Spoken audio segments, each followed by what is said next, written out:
mga kamamshi, welcome back to my mini vlog. So for today, dahil maaga tayo gumising, maaga din tayo pumunta ng palengke.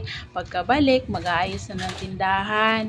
O diba, ang daming ganap, pero ito talaga ang journey natin. Kaya hindi tayo pwedeng mapagod, hindi rin tayo pwedeng sumuko.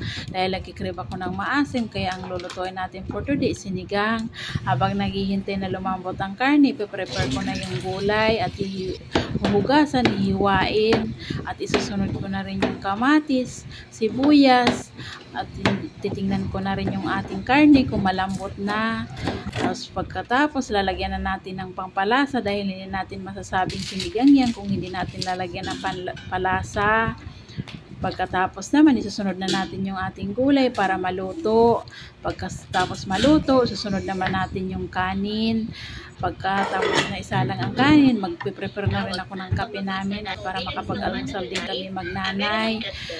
Importanteng mainitan ang tiyan habang naghihintay na maluto ang pagkain.